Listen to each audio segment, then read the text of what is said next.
We ready down there? Yeah. You're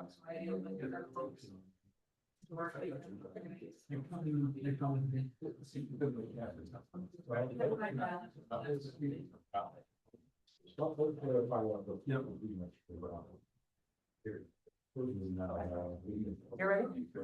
Okay. All right, good evening, everyone. We're gonna go ahead and get started with our regular city commission meeting for July 13th, 2026, starting at 6 o'clock. Go ahead and do the pledge of allegiance. I pledge allegiance to the flag of the United States of America and to the republic for which it stands, one nation, under God, indivisible, with liberty and justice for all.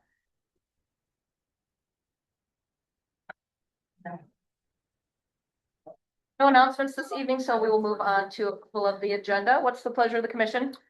I move to approve the agenda as presented. Report. All right, Abby, call the roll. Mayor Thomas, Yes. Commissioner Fernandez, Yes. Commissioner Sorolla, Yes. Commissioner Ulrich, Yes. Commissioner Bentley. Yes. All right, public comment. This is for any items on our consent agenda or items not on our agenda. If you wouldn't mind coming up to the podium to state your name and address and limit your comments to 3 minutes.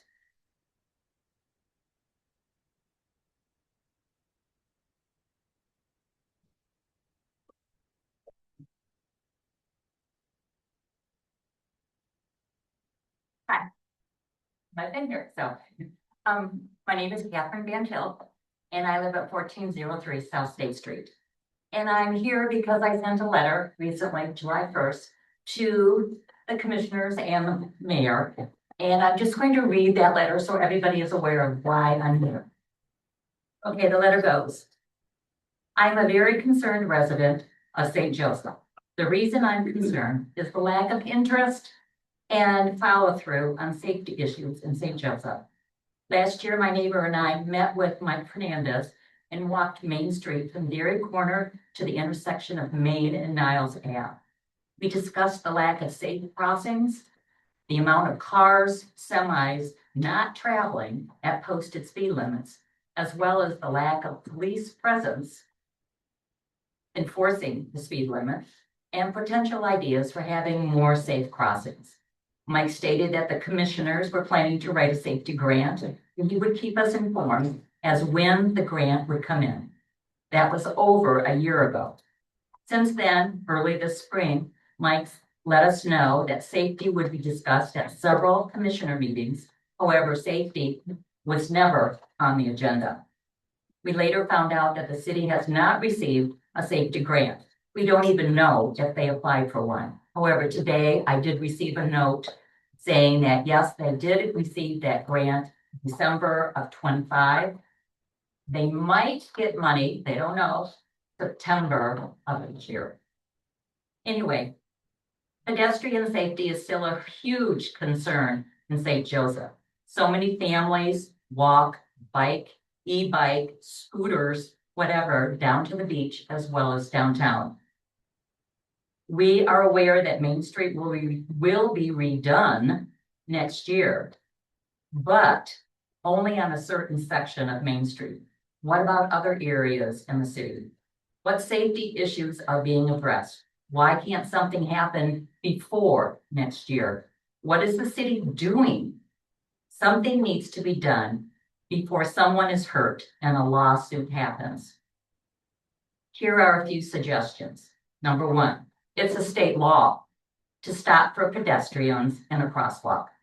Put up signs to let drivers know. So many here in St. Joe are out-of-state drivers that do not know state law. If you go to South Haven, they have them all along Lakeshore Drive to let people know it's against the law. Number two, it's a long space between Dairy Corner and Niles Main Street corner for pedestrians to find a crosswalk because there aren't any. Everybody jaywalks. And add another crosswalk, possibly in the middle of Turtle Park, or at least a button where they need to walk. Those are called rectangular rapid flashing beacons, RRFBs. Many cities use them. In Phoenix, they use them along the canals, 4 lanes, 2 lanes, to stop the traffic that the bicycles, pedestrians cross. In Maui, as people cross the main street over to the beach, they're all along there. No stoplights, just these flashers. It does 2 things. It gets people across safely and it slows down traffic. And the third thing, enforce speed limit along this stretch of road. As long as I have lived here, I have never seen a police officer stop anyone for speeding during the day. These are easy solutions and they can be implemented quickly. And I'll leave it at that. Thank you. Any other public comment?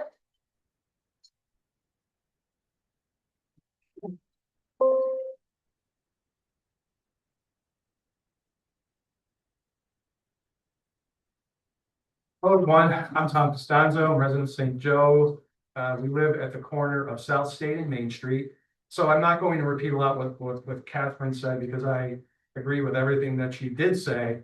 I will add a few things other than what Catherine said. One is the Safety Streets Grant, from my understanding, doesn't even cover from Winchester in Maine to Niles. That's not even part of the grant. And that's where a lot of this risk is.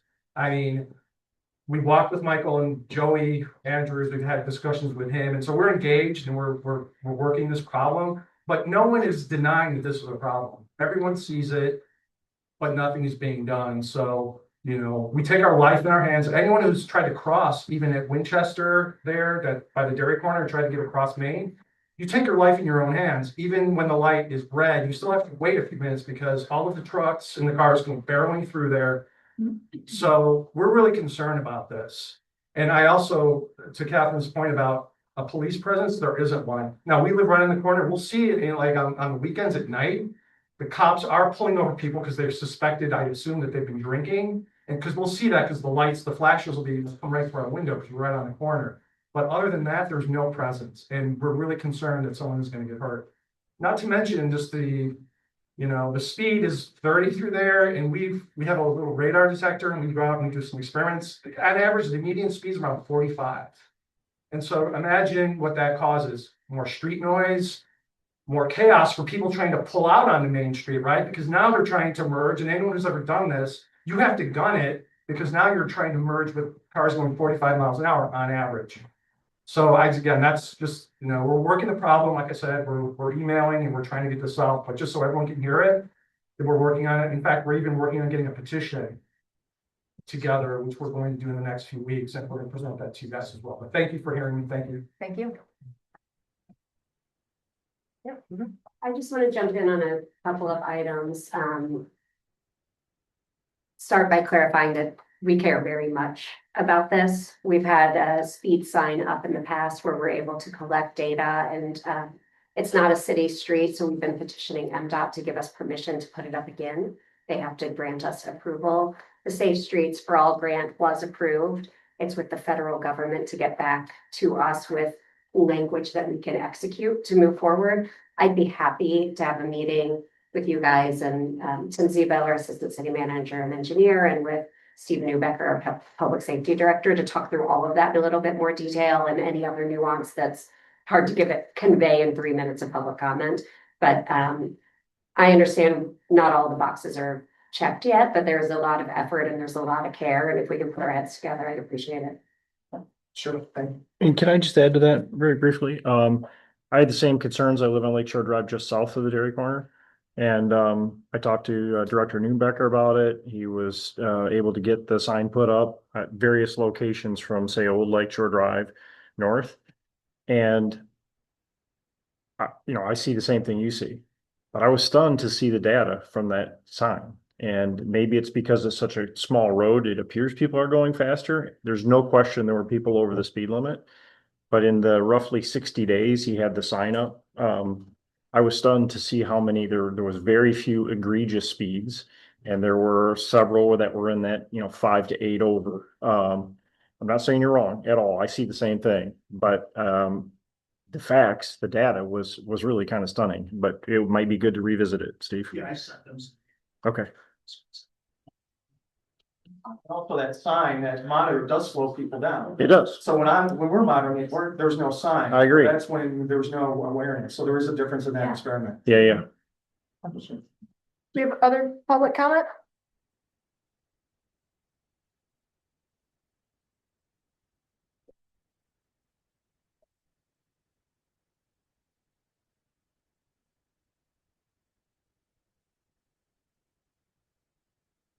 Good evening, I'm Bruce Ali from the Southwest Michigan Regional Airport. My home address is 2300 Thayer Drive. And something that came to my attention this spring when out talking with people about the airport and the airport's future. And so many people said, I didn't know the airport was still open. Or does anything come in and out of the airport anymore? And so I wanted to come this evening, and I'm sorry, I can't stay. I've got to go down to Royalton and catch the meeting at 7. We are a very busy regional airport. During the week, it's primarily business jets. And then the local pilots come out in the evening. On the weekends, it's primarily our local pilots. But we're extremely busy. If anyone would like to come out and see the operations through the week. Things start up about 8:30, 9 o'clock in the morning with business jets coming in and out. The rest of the day, this morning we had to treat the first electric airplane I've ever seen. It's a company out of Vermont, and they're making their way to Oshkosh. So they stopped by this morning to show off their plane. It is the future. It was very cool to see. We run a very lean operation. In the office, there's someone there from 8 to 4 almost every day. Otherwise, we're out mowing in the winter, we're pushing snow. We have 2 full-time people and 3 part-time people. You come out and see the acreage and the amount of infrastructure that we keep going with the staff, you'll be impressed. So if you have any questions, if you know of anyone who does have questions about how the airport runs, please stop by. Mid-morning, early afternoon are the best times to catch us when we're not too busy. But we'd love to show anybody around anytime. Thank you. Do you have a card by chance? No. Yeah, if you could give a contact number to Emily, because I do have a few questions for you from constituents. I got it. Great, Thank you. thanks so much. All right, other public comment?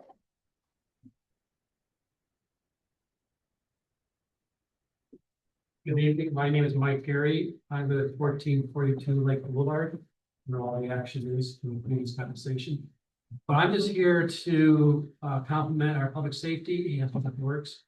They had a horrific weather event on July 3rd, and you can see all the damage, the tree limbs down the streets throughout the community.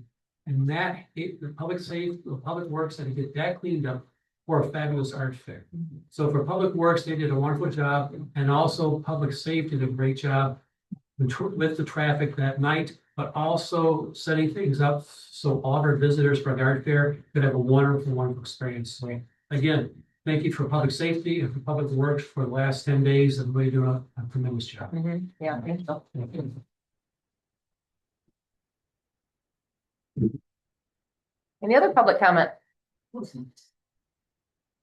All right. Well, that wraps up public comment. We will move on to the consent agenda. We only have the city commission meeting minutes for the last meeting. Tax and invoice and tax disbursements and Motorola 800 radios. What's the pleasure of the commission? I move to accept the consent agenda as presented. The clerk. Have you call the roll? Commissioner Fernandez, Yes. Commissioner Rolla, Yes. Commissioner Ulrich, Yes. Commissioner Bettany, Yes. Mayor Thomas. Yes. All right, old business, e-bikes information. I will take the lead on this one and definitely encourage other staff members to jump in, as this was a collaborative effort with Craig and Steve and Tim and Lori. So in our last meeting, we talked about non-motorized paths, which we'll get back to in just a moment. But one of the things that came up was e-bikes and other motorized devices. They have become far more prominent this summer, not just here, but all over the state. I see them on our Michigan listserv with other communities, and I'm confident all over the country. This was something we had already been starting to look into and sort of expedited in order to bring back to inform the conversation around non-motorized paths. So what I've got is just a high-level overview. Happy to answer any questions that we can, but wanted you to have a sense of what we can do, what some of the best practices are, and what we as staff recommend. So the first thing that I think is important to note is that Michigan law allows us to adopt an ordinance regulating the operation of electric personal assistive mobility devices, I can talk, on sidewalks, streets, and crosswalks, and to prohibit them if we so choose in the downtown, in a central business district, or on specific trails or in the water. Currently, it's also worth noting, we already prohibit the use of certain mobility devices in the downtown, and I've included that language in the packet. So a few key definitions that I think are worthwhile for this conversation. First, I think we all know what an e-bike is, but we might not all know that there are actually 3 classes for e-bikes. So class 1 is an e-bike that provides assistance only when the rider is pedaling, and it disengages when the e-bike reaches a speed of 20 miles per hour. Class 2 also disengages at 20 miles per hour, but a class 2 e-bike propels the bike even when the rider is not pedaling. And then there's class 3, which provides assistance only when the rider is pedaling, but a class 3 e-bike goes up to 28 miles per hour. An electric skateboard is pretty much what you would picture. It goes up to 25 miles per hour. And although it's a skateboard, it can include something with handlebars. So you can also picture the scooters in that category. Electric personal assistive mobility device, term I used earlier from the state definition, is a self-balancing, non-tandem, 2-wheeled device designed to transport one person at a time with an electric propulsion system with an average power of 750 watts and a maximum speed of no more than 15 miles per hour. And I've also included the term electric mobility device, which we stole from the city of Marquette, as it sort of ties everything together. They defined electric mobility device to include an e-bike, an electric skateboard, and an electric personal assistive mobility device, all as defined by the state, as well as any other wheeled device powered solely by human power and an electric motor not greater than 750 watts. So those are some of the key definitions for the conversation. And I just wanted to share what's in place currently. So the state regulates e-bikes with the same requirements as an individual riding a bicycle. A manufacturer or distributor of e-bikes must affix a label with the classification number, the top speed, and the wattage to the bike. All of the following apply to a class 3 e-bike. They shall not be operated by an individual less than 14 years of age, and an individual less than 18 years of age operating a class 3 must wear a helmet. An individual may operate a class 1 e-bike on a trail, an improved trail, so not something that's grassy, but a sidewalk, a non-motorized path, something like that. And that is by default. So by default, class 1 is allowed. A local authority may regulate or prohibit class 1, but by default, it's allowed. Class 2 and 3 are the opposite. They are allowed only if authorized by the local authority. So by default, they are not allowed. An individual shall not operate an e-bike on a trail that has a natural surface with no added materials, although an authority may allow that if they choose. We have to ensure that we comply with Americans with Disabilities Act and Persons with Disabilities Civil Rights Act. And before we adopt any regulation on e-bikes, we must hold a public hearing. Just one example that I wanted to share is Michigan's Department of Natural Resources adopted restrictions based on Michigan's Natural Resources and Environmental Protection Act. This stuff is so much more complex than I ever could have imagined. They say an individual may operate a class 1 e-bike on a trail that has asphalt and upgraded trail. An individual may operate a class 2 or class 3 e-bike on a similar trail. And an individual shall not operate an e-bike on a trail with a natural surface. So we are recommending something a little bit different. Our recommendation is that we ban all electric mobility devices on the sidewalks in the D downtown district, consistent with our existing ban on other recreational mobile devices. We recommend allowing class 1 e-bikes on streets, sidewalks, and non-motorized paths, along with all other electric mobility devices. So that's e-scooters, skateboards, things like that. We recommend allowing class 2 e-bikes on streets, sidewalks, and non-motorized paths, but restricting class 3 e-bikes from sidewalks and non-motorized paths. They would be allowed on street only. We recommend prohibiting the use of all electric mobility devices on non-paved natural surfaces. We'd like to require all users to have a method for notifying other users of the path. So whether that is vocally saying on your left or ringing a bell or whatever they're comfortable with. Anyone under 18 would need to have a helmet. We want to learn a little bit more about the potential for using speed limits and other mechanisms for enforcement. That's an area we want to just explore further. Of course, we want to make sure everything we do is compliant with all ADA requirements. And we would want to make sure that the city carries out a really robust public education campaign, along with the adoption of any new requirements. So that is at a high level, what we have learned and what we are currently recommending based on what we know. Anything staff would add to what I shared?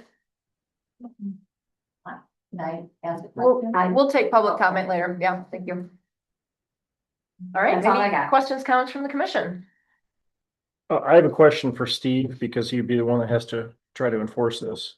How identifiable is the distinction between class 1 and class 2 and class 3? So there's stickers on. How big are they? Yeah. What happens when they modify it? Class 2, I think, is easier to identify because you're not pedaling. Yeah. So I will notice people who are zipping down the street not pedaling.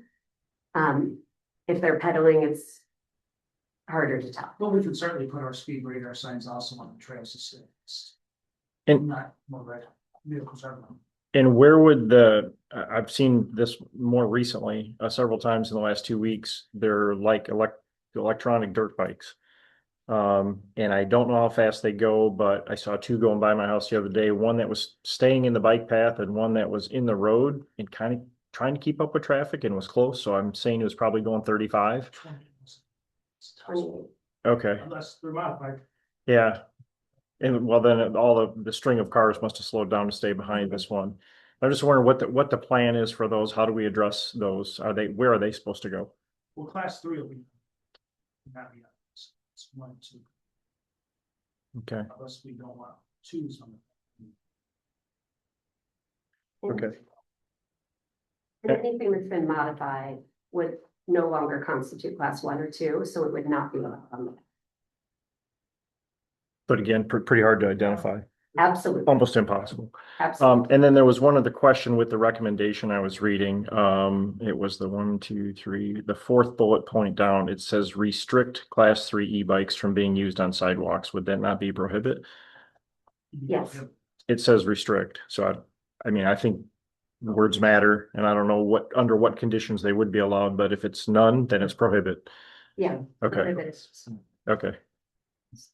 I think it's important. I mean, a lot of these things are, it's new technology. It's, stuff like this didn't exist when I was a kid, for example. So like, I like, and thank staff for taking a thoughtful approach to, I mean, essentially it's a smart bicycle, right? It's what it is, in many ways. This keeps it comparable to the thing that it's making, more innovative, which is, how does this compare to a real bicycle? I really like the thought that you guys put in in place when drawing this up. We want to encourage, activities. We want people to use stuff. We don't, want, to be overly, no, can't do this, no, can't do that. I think this is a very reasonable thing because it treats these things like a bicycle, and those that are, a little bit more powerful, it moves them to the roadways. So thank you to staff, for really putting some thought into this. I really don't have any, major concerns, with it. I'd be comfortable moving forward and seeing an actual ordinance based on this direction. Yeah, I just have a question on protocol, because I walk a lot, my wife walks a lot, I have neighbors that walk a lot. We're not in the downtown district or even that close to downtown, but fairly close. And if you're walking, say, as a couple too wide, our sidewalks are not very wide at that point, and there is 2 or 3 e-bikes coming at you, just so I know, what is the protocol? We all go single file. Would be ideal. That's what we try to do, but sometimes the bikes ride in tandem and you have to get off the road or get hit, or a sidewalk or get hit. I'm just wondering, what's the awareness campaign for the riders, the e-riders, that we can engage in so everybody has an understanding of what the expectations are? Right. Yeah. That are walking, that you're coming up behind them with something non-vote device, a whistle, or something of that nature, so you know. Some of that's actually in state law requirements, but I think a lot of people aren't aware of it. So. I have a couple, so I see here on prohibited use of all electric mobility devices on those non-paved or natural surface trails. Is that a challenge with the class 1 e-bikes? Because are those ones that are people are using those in more of a assistive way? I know this really doesn't apply to many trails around the city, but I'm curious about that. And I know we have bikers, that are, on commission, so I would look to you guys for that if that's. You're asking Challenging. why they're not allowed. Mhm. I definitely see class 2 in favor. I'm wondering about the class 1 e-bikes. My personal opinion would be because it's more of a hiking environment. Okay. And so it's walking and not bikes. I have some comments, or I have some. First, I want to say I love it when I'm driving around, I see kids on bikes versus not on devices. That's awesome. That's part of summer. And I also want to say thank you to staff for focusing on policy in a short amount of time. I think the residents will thank you for all your hard work. I had a couple of points that I would like to discuss as commission. Do we want to add that you need to ride near the right side of the road? Do you want to add, you have to take care of passing and do not block or delay traffic? Do you want to add, you must ride 2 abreast, must yield right away to pedestrians, and give audible signal before passing on the left? Just want to talk about that as a commission. Are some of those things covered under state law, Lori? Yes. Would we, The audible signal and writing in tandem or single file, some of those are, and you could restate those. Yeah. In the ordinance, so it's just more visible to, More reminding, more of a reminder. right? Because this, I imagine this will be in the newspaper, and to have all these things printed, so everybody will take. It's a good reminder. Yeah, I think it makes a lot of sense at the same, any new ordinance, and we will have to go through, public hearing, process in this, but as part of that education campaign, good opportunity to remind of existing state laws and things that, cover all those areas. So yeah, that makes a lot of sense to me too. Calling out that they're state laws, but they are important to us too. Right. Reminding people to follow Right. that, yeah. Correct. Is that sufficient direction for staff? Yes, I'm clear on that. I think we can use that to write up language for an ordinance, and certainly pull in what the state dictates and reference that, as well as use that for a education campaign.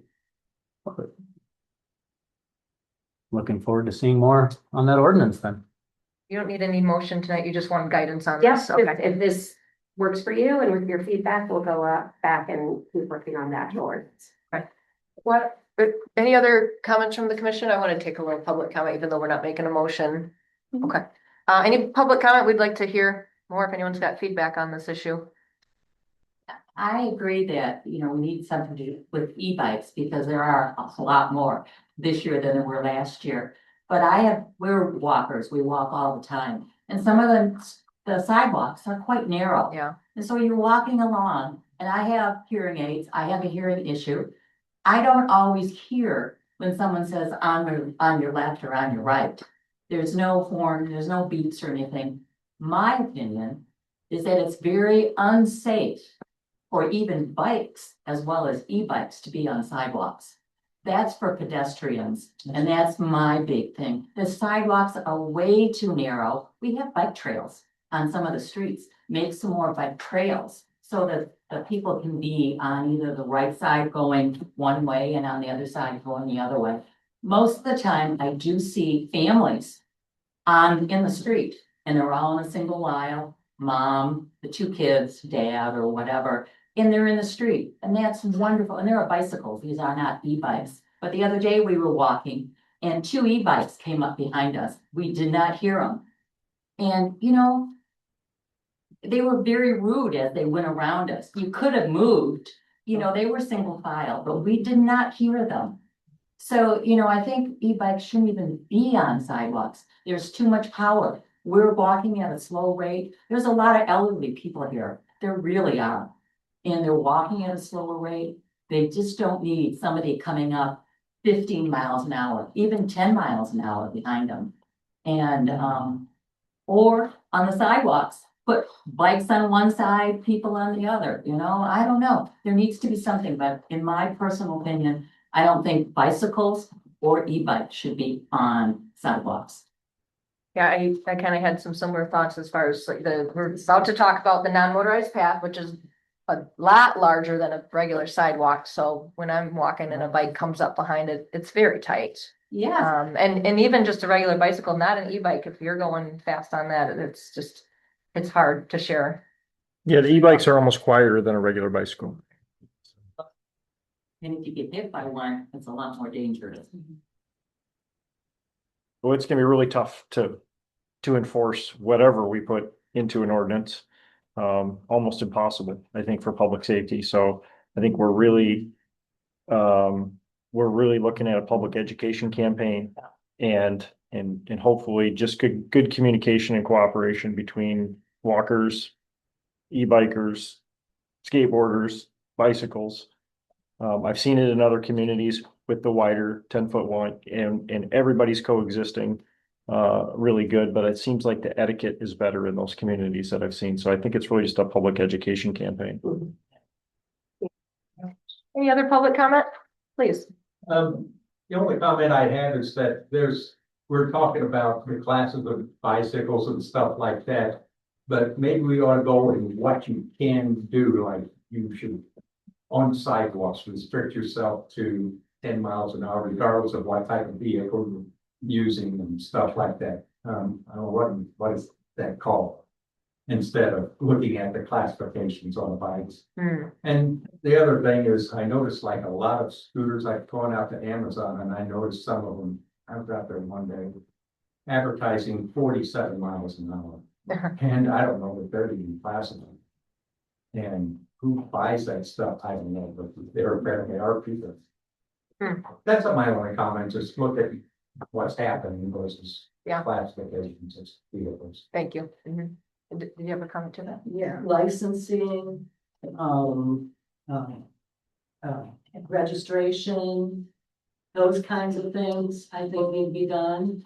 I'm asking, I guess, if that is being done, is there a way to do it? There's an age limit on sidewalks. I think we call them sidewalks because we walk on them.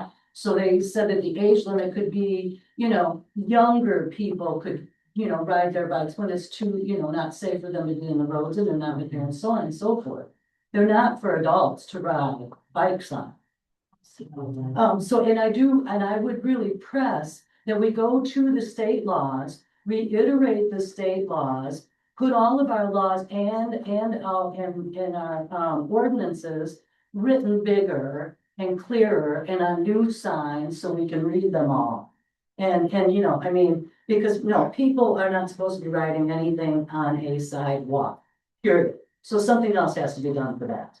For the wheels, the loaders, the electric, you know, that sidewalks are sidewalks, especially downtown. Yeah, thank you. Other public comment? Please. Hi. I'm someone that e-bikes to work pretty regularly. I live pretty close to the downtown district. I do agree with you on a lot of the points about the sidewalks. It is dangerous for me and the pedestrians that are there as well. I would encourage the city to look at bike paths and bike lanes. To make make the city safer for residents, pedestrians, and for bikers too. I can tell you, coming down Lake Bluff to get here, terrible drive, terrifying. It feels like I'm taking my life in my own hands most days. So please look at that. Thank you. Thank you. Luckily, that's one of the next items coming up. Okay. Any other public comment? And I think we discussed this last time. This is kind of a new issue that's coming up for communities all over the place. And so we may create a policy and we might have to tweak it as we learn more, and move through this issue. So I think, being flexible is key. So is that enough direction for you? Absolutely. Fabulous. Thank you. All right, let's move on to Upton Drive concept selection. Okay. So at the last commission meeting, we talked about the 2028 Upton Drive reconstruction non-motorized facility concept selection process. And we talked about the public input process that we went through. Staff recommended a concept with a non-motorized path and on-street parking. And we requested that the city commission select the preferred concept to implement. And just as a reminder, the reason we're doing this sooner than normal is 2028. But I&M is going to replace the transmission lines in there for out and Upton Drive. And we want to make sure that the poles are installed outside of the roadway and the hard surface area. So we have to coordinate with them. Based on the discussion during the public meeting, the city commission did ask city staff to determine whether the type of non-motorized facility made a difference for the grant funding. So we're lined up for surface transportation block grant funding in the amount of about $932,000. So we were pretty sure that the answer was no when we talked to the Southwest Michigan Planning Commission, and they reiterated the fact that it doesn't matter so long as we meet the complete streets policy, which basically states that we have to design the non-motorized facility correctly, essentially. So it leaves it open to bike lanes and non-motorized paths. I will say that we talked about the selection process and what we had done and what we were offering. And the Southwest Michigan Planning Commission did state that it supports a non-motorized path at this location. There is a letter attached in the commission packet on that. Another thing that came up during the meeting was the topic of e-bikes. And we've discussed that obviously tonight.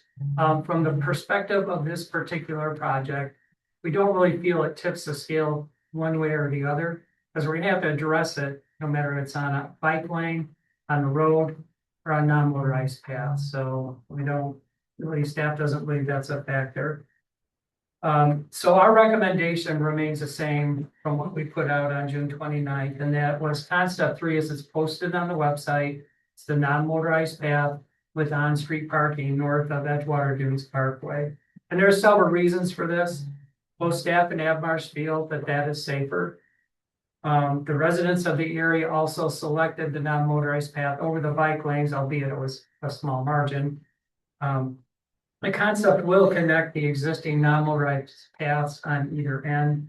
So it maintains a standard approach and continuity through the corridor. And finally, by narrowing the roadway, it does help to reduce the speed. It is a goal of the project.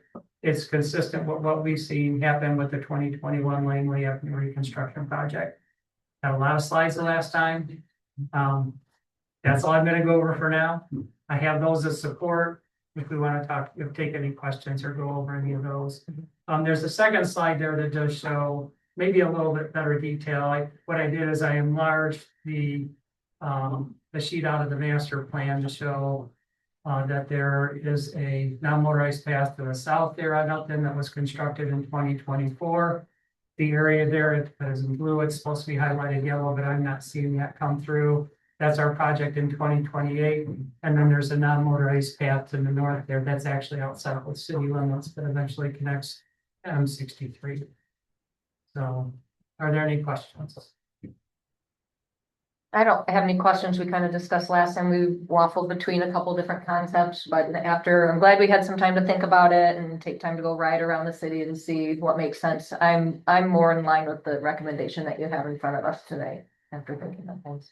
And that's where I initially was the last time we opened up our, deliberations about it, and, where I ended up, by the end of the meeting once again, and it's still where I am today. I think it's going to be much more cohesive with what we have. I'm not convinced that there's really any cost savings by taking the other approach. So, I mean, I think this goes better with what we've already got going on, preserves the parking, which I think was, a key factor. Yeah, I'm concept 3. Yeah, I was concerned last time. I was more in favor of the bike lane because I wanted to separate the bikes from the pedestrians. But in that we're putting them together on a much smaller piece of cement as part of our policy. I guess that doesn't make any sense. So it's certainly going to look nicer. It's going to be safer than the alternative for the more narrow sidewalks. So, and I think it'll look better, and it is more cohesive. It'll join the other non-motorized paths. So I'm in favor of it as well. Yeah, same time, I think it's consistent with what we're doing around the city, especially in those other non-motorized paths. I move to approve the non-motorized path option with parking along the east side of Upton Drive, north of Edgewater Dunes Parkway for the 2028 Upton Drive reconstruction project, consistent with concept 3 posted on the city website. Report. Any public comments? You got one? No? All right. Abby, call the roll. Commissioner Thorola, Yes. Commissioner Ulrich, Yes. Commissioner Bentley. Yes. Mayor Thomas, Yes. Commissioner Fernandez. Yes. All right, Thank you. Tim. All right, last item on old business, Harbor Shores Brownfield Plan. Well, good evening, everyone. Dan Fetty with Berrien County Brownfield Authority. I know Emily provided you, I think, a pretty succinct staff summary of what's happened with the Brownfield plan. But briefly, in January, this body concurred with the adoption of the new Harbor Shores Brownfield plans on parcels 1 and 2, the area of land bound by M63 Upton Drive and Whitlawn Drive, or what we used to call East Basin. That plan called for the construction of 216 residential housing units.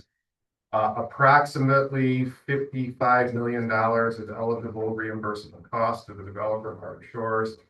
We anticipated that the plan would take about 24.5 years to be complete. And it also included within the 216 residential units, 20 of them were to be reserved for families or households at or below 120% of area median income. The county board adopted that plan in February, and then subsequently, the County Brownfield Authority, working with Harbor Shores, drafted something called an Act 381 work plan. You may recall this final step of getting one of these projects approved. You have to submit this fairly comprehensive document to MSHDA. MSHDA reviews that documentation, approves it or doesn't approve it. Their approval is necessary in order to capture the school taxes as part of the tax increment financing project. After considerable review on MSHDA's part, which exceeded 60 days, we received notification from MSHDA last month that they had rejected the plan for 2 principal reasons. The first is we had included costs in the plan to reimburse marina construction and parkland construction. You're actually just look at your map where you have a future non-motorized path running around that newly constructed marina. That was one of the elements that we were asking MSHDA to help us reimburse the cost on. They concluded that it wasn't necessary in order for the housing development to occur. It was ancillary. But the second and more pressing issue is they said that the 20 income restricted units in this development was too small a percentage for the total development. Now, at the time we drafted the plan, the policy that MSHDA had, unstated but by practice, was that they would approve plans that had at least 10% of the housing units reserved for those income levels. Subsequently, they have told us that they are working on a policy to increase that number to 20%, although that has not been published. And when we drafted the plan, we were operating on the assumption that 10% reservation appropriate. So that being the case, we've met with Mishta, we've argued our case, we've said we think it's a little unfair to change the rules, we get that way through, but they were firm in their commitment. Fortunately, working with Harbor Shores, they're confident there is a way that they can reconfigure the composition of housing units within this development to achieve 40 income restricted units as opposed to 1.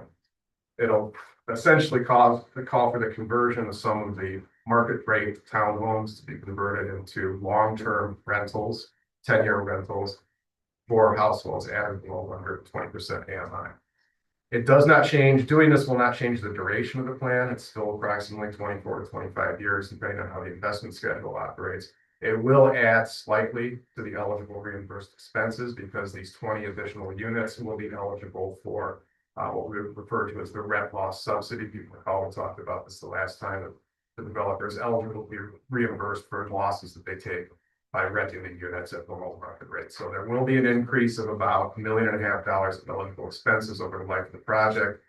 It'll also extend, in a manner, the affordability time frame of this project. We originally set it at 10 years, but because there's going to be 2 phases of these apartments being built, it'll kind of extend out over 16 years now. There'll be a little bit of an overlap between the first round of apartments being constructed and the second round. So we'll extend the affordability period over, an additional 6 to 7 years.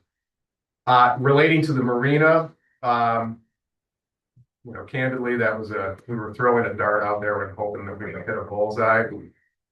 We understood that there may be some reluctance on Michigan's part to allow for state school tax capture on that element of the project. We've worked with the developer, and he has agreed, the developers agreed to pull that element out of the state TIF plan, and we'll treat it as a local only expense, and we'll handle it through our own local taxes and not ask them. So with those alterations, we did discuss with Mishta. They have agreed that if we make those alterations to the plan, they will then subsequently approve this all plan. So what you have before you tonight is what we're referring to as the First Amendment to the Harbor Shores Parcel 1 to Brownfield plan that incorporates those changes. The Berrien County Brownfield Authority reviewed this at its meeting last Thursday and unanimously voted to recommend its approval. We're ready for now, asking for your concurrence in that approval. And then subsequently, we will hold a public hearing with the Board of Commissioners through the procedures of the Brownfield Act and ask for their final approval. That'll probably occur in the second week of August, but because we have public notice requirements, so we have to 10 to 15 days out there. At the same time, we are working on the revised work plan that we will submit to Mishta immediately upon formal approval of this plan. And we're hoping to have everything wrapped up at the end of August so that construction can start sometime late month of August or September.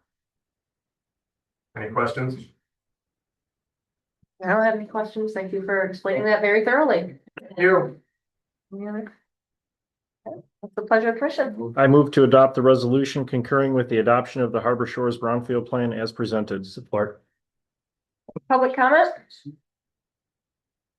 Abby, call the roll. Commissioner Ulrich, Yes. Commissioner Bentley. Yes. Mayor Thomas. Yes.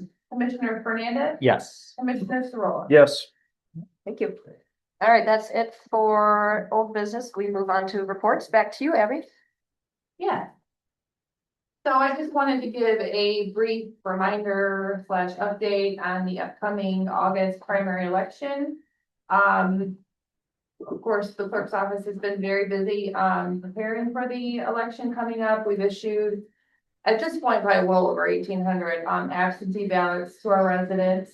So I encourage anybody interested in picking one up, you can still do so.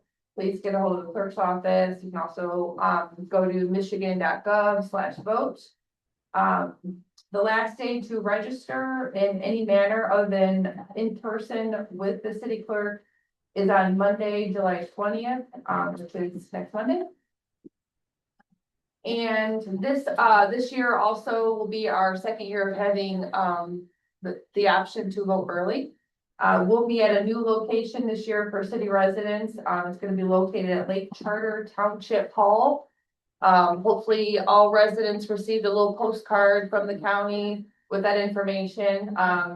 If you need additional information or you did not get that postcard, we can send you a copy of that. But it will be pretty much July 25th through August 2nd are the days of early voting. 8:30 to 4:30 are the times that you can go vote, except for, I believe it's the Wednesday, it's the 29th of July. That's from 11 to 7 p.m. So for anybody that needs a little bit later time to vote. Polls will be open on election day, as usual, 7 a.m. till 8 p.m.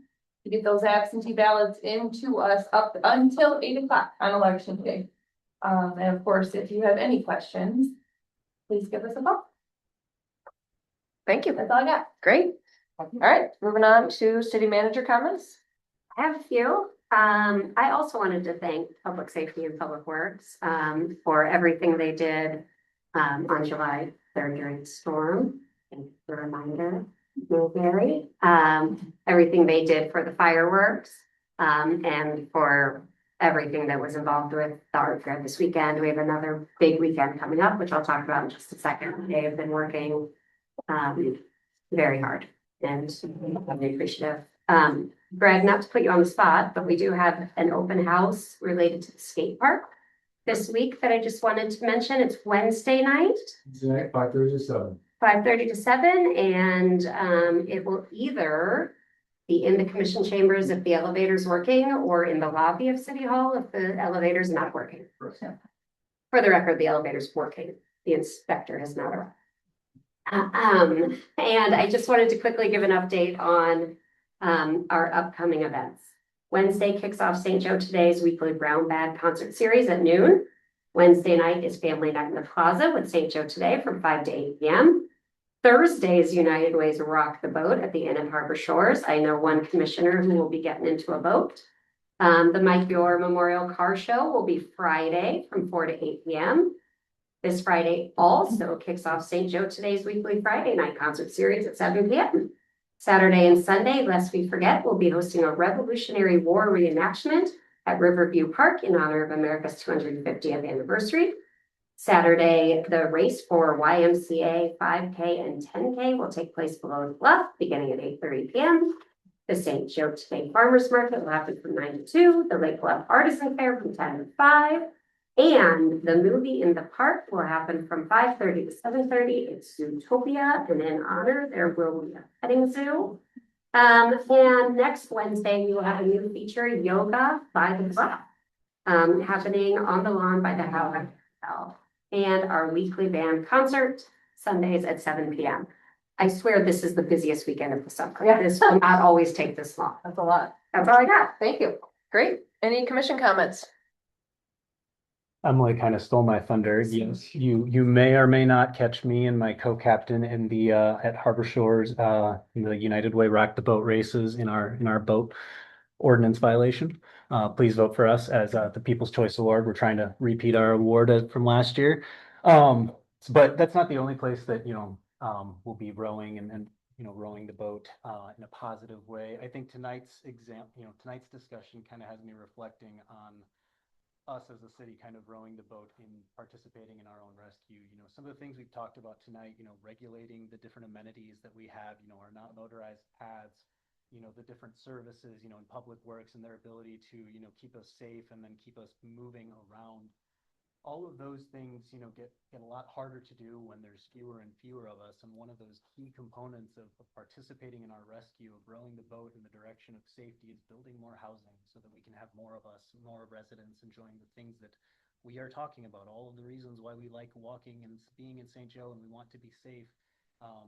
Without additional housing, that will become increasingly difficult for all of us to keep up the standards. So, tonight's discussion has been a really well-rounded discussion of how we row in the right direction all together. So that's it. Great. Other comments? The only thing I have is there is a ribbon cutting for Centria. It is an agency that serves families and children dealing with autism. It's this Thursday, the 16th, 3 to 4:30, 211 Hilltop. And then if anyone knows Zoe, the canine advocate through the courthouse, she helps kids when they have to go testify in court, or even adults. She'll go sit at their feet and the victims can pet Zoe. Her birthday is this week on Thursday as well. So happy birthday to the canine advocate. Follow her on social media, look up Berrien County Courthouse. They post all about her. So yeah, that's all I got for you. We'll end the meeting at 6:54 p.m. A lot